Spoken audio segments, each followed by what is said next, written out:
네, 안녕하세요. 주도현입니다. 오늘 11월 2일 토요일이고요. 오늘도 리플 같이 한번 살펴보도록 하겠습니다. 자, 우선 최근 흐름이 요 며칠간 비트코인을 포함해서 전체적으로 시장이 함께 하락하는 모습 어제 나왔습니다. 엊그제도 그랬고요. 최근 비트코인도 1억 원 위로 다시 한번 가면서 신고가 경신 시도를 했지만 실패하고 다시 내려온 모습이죠. 다행히 오늘은 어느 정도 시장이 반등하는 모습을 가져가고 있는데 이 부분이 확실한 지지라인 만들고 반등 모멘텀이 나와줄지 어느 방향 쪽으로 갈지는 조금 더 지켜봐야겠습니다. 가장 중요한 단기적인 이벤트인 미국의 대통령 선거를 앞두고 지금 이 전까지 계속해서 변동성이 크게 나올 수 있다는 점 꼭 인지해 주시고, 자, 리플도 그래서 여기에 영향을 많이 받을 것으로 보이고 있습니다. 우선 지금 차트를 봤을 때는 이런 하락 추세 채널 안에서 움직이고 있고요. 이 부분을 돌파해 줘야지 우리가 확실한 추가 상승력을 기대해 볼 수 있겠죠. 다만 단기적으로 봤을 때 최근 흐름을 보시면 이 지지 라인은 뚫리지 않고 700원 위에서 항상 캔들의 몸통이 마감해 줬다는 점은 긍정적으로 생각할 수 있는 포인트가 되겠습니다. 하지만 우리가 언제까지나 지지 라인만 확인하면서 만족할 수는 없겠죠. 최근 흐름을 보시면 빨간색 장기 이평선 라인 그리고 초록색 단기 이평선 라인의 간격이 상당히 좁아졌고요. 조만간 있을 대선 결과에 따라서 이 부분을 한 번에 돌파하면서 상승력을 기대해 볼 수가 있겠고, 상승력이 나온다라면 초록색 단기 이평선 라인이 먼저 고개를 들 겁니다. 그렇게 되면 골든 크로스까지 우리가 충분히 기대해 볼 수 있는 상황이기 때문에 여기에 대한 내용들 앞으로 어떻게 방향성을 잡고 시장이 움직일지, 최근 요 며칠간은 왜 큰 폭의 조정이 나왔는지 중요한 포인트들 오늘 같이 한번 살펴보면서 설명해 드릴 예정입니다. 여러분들 투자 판단하시는데 분명히 도움이 될 만한 내용이니까 오늘 영상 꼭 끝까지 시청해 주시고, 그 전에 밑에 있는 구독과 좋아요 버튼도 한 번씩만 눌러주시면 제가 이렇게 영상 제작하는데 큰 힘이 된다는 점 먼저 말씀드리고요. 추가로 영상 밑에 더보기란 클릭하시면 제가 이렇게 링크를 두 가지 남겨놨습니다. 현재 여러분께서 영상을 핸드폰으로 시청하고 계시다면 위에 있는 첫 번째 모바일 전용 링크 클릭하시면 되시고, 컴퓨터로 시청하고 계신 분들은 밑에 있는 PC 전용 링크를 클릭하시면 제가 운영하고 있는 무료 정보방, 무료 단체 카톡방에 입장하실 수 있으십니다. 들어오시면 오늘 영상에서 말씀드릴 내용들 뿐만 아니라 또 새롭게 나오는 뉴스들, 변수들 계속해서 나올 수 있겠죠.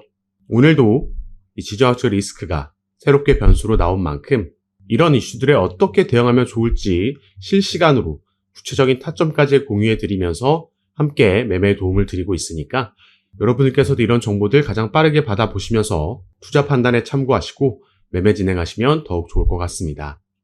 자, 그럼 가장 먼저 최근 하락이 나왔던 이슈들 먼저 살펴보겠습니다. 자, 또 한번 이란과 이스라엘, 이 중동 지역에서의 지정학적 리스크가 발생을 했습니다. 자, 지정학적 리스크, 전쟁 이슈가 발생하게 되면요, 당연히 투자자들은 불안에 떨 수밖에 없습니다. 불안한 심리가 커지게 되면 내 자산을 안전하게 지키고 싶어 하겠죠. 그래서 안전자산, 대표적으로 달러와 미국의 국채가 상승을 하게 됩니다. 그럼 이것과 안전자산과 반대급부로 위치해 있는 위험자산, 우리 코인 시장과 주식 시장을 들 수가 있겠는데요. 안전자산이 상승함에 따라서 반비례로 움직이는 위험자산은 하락할 수밖에 없다. 때문에 이런 이슈에서 최근 조정이 나왔다라고 볼 수 있습니다. 하지만 사실 이런 지정학적 리스크에도 시장이 반응하는 게 맞지만 지금은 가장 큰 단기적인 이벤트인 미국의 대선의 영향도 받았다라고 볼 수 있겠는데요. 자, 급락한 비트코인의 원인 오늘 밤도 주목해야 된다. 비트코인이 새벽에 2% 급락하면서 7만 달러 선이 붕괴가 됐고 지금은 다시 어느 정도 회복해준 상황입니다. 여기에 대한 큰 이유가 트럼프에 대한 지지율이 지금 67%에서 61%로 하향 조정됐기 때문이죠. 어젯밤 미국에서 발표한 주요 경제 지표도 시장 기대치에 부합하지 못하면서 전문가들은 추후 며칠 변동성에 유의해야 된다. 이건 11월 5일 미 대선도 있겠지만 이게 가장 큰 이벤트지만 3일 뒤에 있는 8일에는 미국에서 금리 결정도 곧바로 이어지게 돼 있습니다. 이런 굵직한 이벤트들이 연이어 있는 거고요. 우선 우리는 이 대선에 대한 변동성에 주의를 해야겠습니다. 일단 현재까지는 그래도 트럼프의 지지율이 유리하게 나오고 있죠. 우리가 조금 전에 살펴봤던 이런 지정학적 리스크, 이란의 공격은 이전에 트럼프가 대통령이던 시절에도 있었습니다. 그리고 그 당시에 트위터에 이런 트윗을 남겼습니다. 자, 다 괜찮다. 이란에서 발사된 미사일, 이게 두 개의 밀리터리 베이스, 이라크에 있는 두 개의 밀리터리 베이스에서 이란이 미사일을 발사한 건데요. 그럼에도 괜찮다라고 얘기한 거죠. 우리는 가장 강력하고 좋은 장비를 가지고 있는 군사를 보유하고 있고 세계 어느 국가보다 뛰어나다라고 말을 한 거죠. 내일 아침에 공식 발표하겠다. 이런 트윗을 올리면서 해당 미사일이 발사된 후에 이런 트럼프의 트위터는 국민들을 안심시켰고 미리 미사일 발사 정보를 알고 있었기 때문에 인명피해도 없었고요. 다른 피해들 또한 최소화시켰다라는 부분을 말했습니다. 그렇기 때문에 지금 미 대선을 채 5일도 남겨두지 않은 상황에서 또 한 번 같은 방식으로 지금 이란이 미사일을 발사하려고 하는 상황이기 때문에 대선에서 트럼프에게는 긍정적인 흐름이다 우리가 볼 수가 있는 거죠. 그리고 도널드 트럼프 후보는 여러분도 알고 계시다시피 강력한 암호화폐의 지지자입니다. 그렇기 때문에 트럼프가 당선이 된다면 암호화폐에 유리한 규제들이 이미 하원을 통과한 규제들이 상원을 통과해서 법안 발의가 될 수 있겠고 이렇게 된다라면 시장은 이것보다 더할 나위 없는 호재는 없다 이렇게 받아들일 수 있다라는 거죠. 그리고 여기서도 우리가 리플을 연관지어서 생각해 볼 수 있는데요. 자, 도널드 트럼프 후보는 본인이 당선되면 임기 첫날에 SEC 미국의 증권거래위원회의 위원장을 교체하겠다 이미 발언을 했습니다. 이번 바이든 행정부에서 SEC의 위원장인 게리 갠슬러는 리플뿐만 아니라 코인베이스, 바이낸스와 같은 대형 암호화폐 기업들에게 소송을 제기했고 지금도 진행 중이죠. 이런 소송을 통해서 코인 시장을 본인들의 관할 아래 증권으로 분류해서 증권거래위원회의 관할 아래로 넣고 싶어 했던 움직임을 가져간 겁니다. 그런데 트럼프가 당선이 되면 이런 부분들이 전부 무효화되겠죠. 갠슬러는 교체가 될 겁니다. 지금 이 다음 SEC 위원장 후보로 언급되고 있는 함화평이 오르고 있는 그 인물은 로빈후드라는 이 암호화폐 플랫폼에 임원을 지냈던 인물이 또 거론이 되고 있죠. 이렇게 된다라면은 코인 시장은 특히나 코인에 투자하지 얼마 되지 않으신 분들은 아직까지 한 번도 본 적 없는 엄청난 불장, 엄청난 상승력을 이번에 경험할 수도 있다라는 거죠. 자, 그런데 지금까지는 일단 출구조사나 베팅 사이트들을 통해서 보면 트럼프가 해리스보다 우세하다라는 지표들이 나오고 있는데요. 사실 이 격차가 크지는 않습니다. 그래서 한편으로는 해리스가 되면 그럼 엄청나게 하락하는 거 아니냐 이런 걱정을 하시는 분들도 있을 수 있는데 자, 해리스가 된다라고 하면요. 단기적인 충격은 분명히 시장에 올 겁니다. 하지만 전체적인 사이클, 그 흐름이 상승 사이클에 지금 코인 시장을 접어들었기 때문에 이 부분을 복구해주면서 내년까지 이 상승 사이클은 이어질 거라고 보고 있는 거죠. 가장 크게 우리가 이렇게 생각해 볼 수 있는 근거로는 바로 이 부분이 되겠습니다. 자, 보시면요. QCP 캐피털의 설립자, 이 다리우스 시트라는 인물은 다음 주에 누가 대선에서 이길진 그다지 중요하지 않다. 그보다는 이 블랙록이 암호화폐 시장에 진출한 것이 더 중요한 이슈다. 레리 핑크 블랙록 CEO는 비트코인이 가치 조장 수단이라고 발언했는데 이는 암호화폐가 미국에서 이미 하나의 투자 수단이 됐음을 의미한다. 블랙록은 암호화폐를 주류화시킨 장본인이라고 말했습니다. 그리고 제가 조금 전에 말씀드렸던 것처럼 물론 트럼프가 당선되면 암호화폐 친화적 정책을 펼친다면 비트코인의 가치는 더욱 올라갈 것이라고 덧붙였죠. 그래서 우리는 이 블랙록에도 당연히 주목해 볼 필요가 있겠는데요. 자, 작년 말 그리고 올해 초까지 시장이 엄청난 상승 흐름을 보여줬었고 이 부분을 바로 블랙록이 주도했다 볼 수 있습니다. 자, 블랙록이 비트코인의 현물 ETF를 신청했다라는 소식이 전해졌을 때 시장이 엄청난 상승력을 보여준 거죠. 자, 블랙록은요. 세계 최대 자산 운용사입니다. 여기서 운영하는 금액만 해도 자산만 해도 10경이 넘는다라고 하죠. 그래서 이전에도 다른 여러 자산 운용사들이 비트코인의 현물 ETF를 신청한 적은 있었지만 전부 기각, 거절당했고요.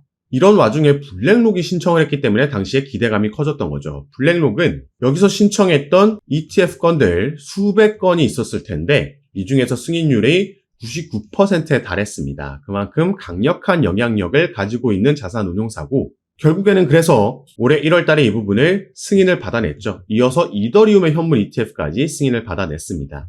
그리고 이 블랙록의 CEO, 이 레리 핑크라는 인물은요.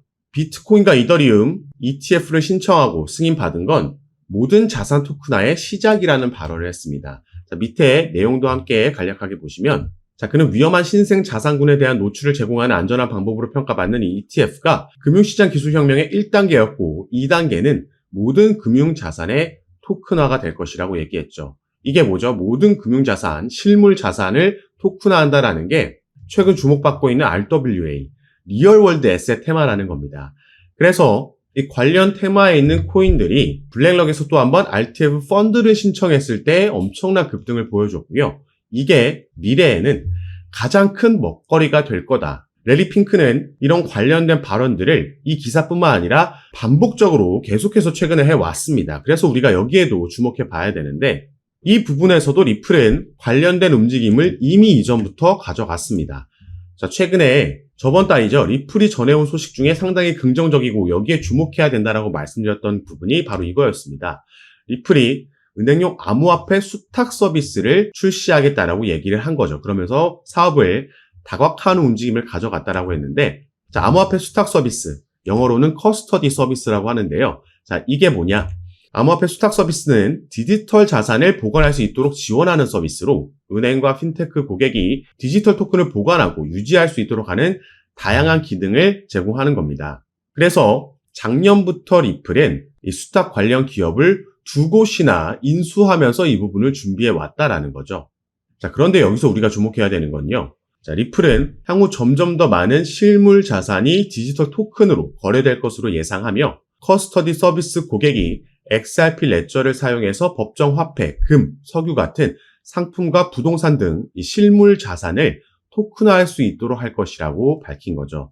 자, 실물 자산 토큰화, 방금 우리가 살펴봤던 RWA, 리얼 월드 에셋입니다. 이것과 직접적으로 관련이 있는 게 바로 이 커스터디, 수탁 서비스라는 거고요.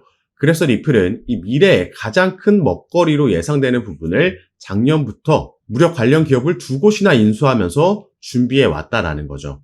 이 부분이 지금 당장은 시세에 반영되지 않더라도 내년부터는 충분히 긍정적인 상승 모멘텀으로 작용할 수 있다 말씀을 드리겠고, 또 한 가지 최근에 전해졌던 이 스테이블 관련 호재 소식도 아마 대선이 지난 이후에는 공식적인 출시를 할 것이라고 예상이 되고 있습니다. 그래서 사실 리플 같은 경우에는 트럼프가 된다라고 하면 정말 그동안 계속해서 발목을 잡고 있던 소송 이슈에서도 자유로워질 수 있습니다.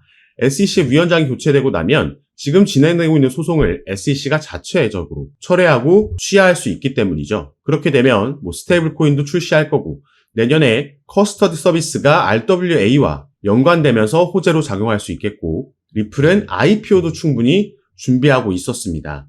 그래서 우리가 지금과 같은 힘을 쓰지 못하는 구간에서, 그리고 상승을 앞두고 있는 구간에서 타점 잘 잡고 보유 물량을 늘린다면 충분히 리플에서도 폭등을 기대할 수 있는 부분이라는 거죠. 다만 지금 현재 전체적인 시장 흐름을 봤을 때는 아직까지는 비트코인이 그 지배력을 높게 가지고 가고 있는 비트코인 시즌이라 볼 수 있습니다. 자, 이 수치가 낮아질수록 비트코인이 주도하는 시장 흐름이라는 거고요. 이게 높아질수록 이제 알트 시즌으로 넘어가서 알트코인들도 힘을 내는 시즌인 거죠. 그리고 과거 반복된 사이클을 봤을 때도 이런 흐름은 왔다 갔다 하면서 결국에는 알트코인 시즌도 당연히 오기 마련입니다. 하지만 일단 올해 4월 달에 비트코인의 반감기가 적용됨에 따라서 이때부터 바로 오르는 게 아니라 이전에 기대감에 올랐다가 그 이후에는 조정이 나오고 지지받는 사이클을 지나서 본격적으로 4분기부터 이런 급등이 나올 수 있다 말씀을 드렸죠. 반복된 반감기라는 사이클이고 이 상승 사이클은 내년까지도 쭉 이어질 겁니다.